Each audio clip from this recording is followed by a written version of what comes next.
जो जेवर आप लोग इकट्ठा करती हैं, अगर ये राजद कांग्रेस की सरकार आई तो उसका एक बड़ा हिस्सा ये लोग अपने कब्जे में करने की नियम ये लोग तैयार कर।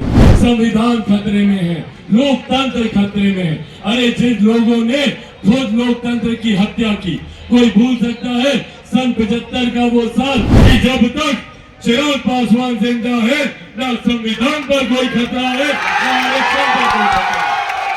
ये वही महत्वाकांक्षी लोग हैं जिन्होंने सत्ता हड़पने के लिए लाठी में तेल भी पिलाने का काम किया था।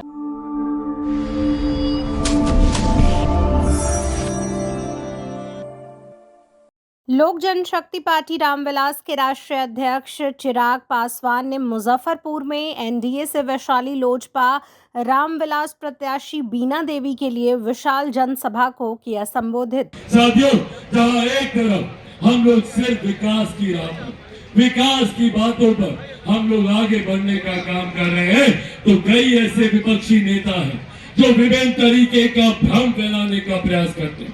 कभी लोकतंत्र की हत्या की बात करेंगे तो कभी संविधान को समाप्त करने की बात करेंगे। साथियों, ये डॉक्टर बाबा साहेब भीमराव अम्बेडकर का बनाया हुआ संविधान है। आज इसी संविधान की वजह से मेरे प्रधानमंत्री तीन बार गुजरात के मुख्यमंत्री बने। आज इसी संविधान की वजह से वो तीसरी बार देश के प्रधानमंत्री बनने जा रहे हैं। तो जो लोग ये भ्रम फैलाते हैं, जो लोग इस तरीके की बातें उठाते हैं, आज से 10 साल पहले 2015 में भी यही राजद और इन्हीं लोगों ने आरक्षण समाप्त हो जाएगा, आरक्षण समाप्त हो जाएगा, दुनिया भर का हो हल्ला करने का काम किया। क्या हो गया 10 साल में? ये लोग सिर्फ आप लोग को डराने का काम करते हैं और ये बात हम लोगों को समझने की जरूरत है। जो लोग विकास के मुद्दे से हम लोग को भ्रमित करते हैं और सिर्फ झूठ और डर फैलाने का काम करते हैं। आज कांग्रेस के बड़े नेता राहुल गांधी जी हर मंच से यही बोलेंगे, संविधान खतरे में है, लोकतंत्र खतरे में है। अरे जिन लोगों ने खुद लोकतंत्र की हत्या की, कोई भूल सकता है सन 75 का वो साल जब देश में आपातकाल लगाकर इन लोगों ने सही मायनों में लोकतंत्र की हत्या करने का काम किया। आज ये लोग लोकतंत्र की हत्या और संविधान की चिंता करें। ये विश्वास आप लोग को दिलाकर जाना चाहता हूं कि जब तक चिराग पासवान जिंदा है ना संविधान पर कोई खतरा है ना इलेक्शन पर कोई खतरा है। ये वादा आप लोगों से करके जाता हूं। पर हाँ, खतरा है अगर ये लोग आ गए तो आप लोगों की संपत्ति पर खतरा है। सोच है कांग्रेस और राजद के नेताओं की, आज इन लोगों से इनके नेता लेकर आ रहे हैं इनहेरिटेंस टैक्स को लेकर।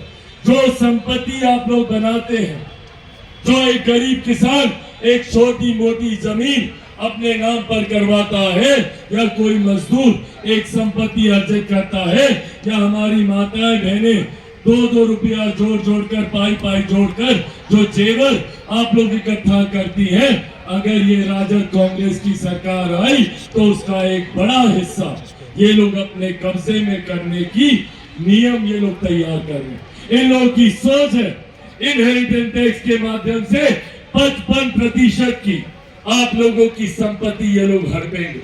आपकी जमीन हो, आपकी जायदाद हो, आपका जेवर गहना, जो भी आप लोग की संपत्ति है, आपके निधन के बाद जो संपत्ति आप लोग के बच्चों के पास जानी चाहिए थी, उसमें से 55% ये लोग अपनी सरकारी संपत्ति में उसको जोड़ेगा। इस सोच के साथ कांग्रेस और राजद के लोग आगे बढ़ने का काम कर रहे हैं।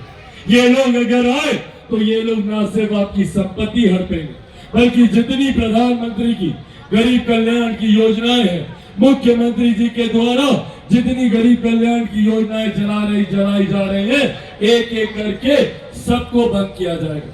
ना इसके बाद देश में किसी को मुफ्त का राशन मिलेगा, ना उज्ज्वला और ना ही आयुष्मान। इसीलिए साथियों, हम लोगों को सतर्क रहने की जरूरत है। ये वही महत्वाकांक्षी लोग हैं जिन्होंने सत्ता हड़पने के लिए लाठी में तेल भी पिलाने का काम किया था, जिन्होंने साम दाम दंड भेद हर हथकंडा अपनाकर कैसे सत्ता में आए इसका इन्होंने प्रयास किया था। हमारी माँ बहन बेटियों तक को अपमानित करने से ये लोग बाज नहीं आते। वही 90 का दशक, उसी की आहट अब इन लोगों के द्वारा सुनाई दे रही है, जहां पर हमारी माँ बहन बेटी अब बाहर नहीं निकल पाएगी। इसीलिए साथियों, ये बड़ी जिम्मेदारी हम लोगों के हाथों में। अगर कहीं इस बार गलती से हम लोग चूक कर गए तो सोचिए हम लोगों की पीढ़ी, आने वाली पीढ़ी को कितना नुकसान होगा। इसीलिए आप सबसे आज आग्रह करने आया हूं, और खास तौर पर आज जब वैशाली लोकसभा में, यहाँ मुजफ्फरपुर जिले में आज हम मौजूद हैं, ये विश्वास, ये वादा आप लोगों से करके जाना चाहते हैं कि आपका नेता, आपकी प्रत्याशी वीणा देवी जी जब यहाँ से जीतेंगी,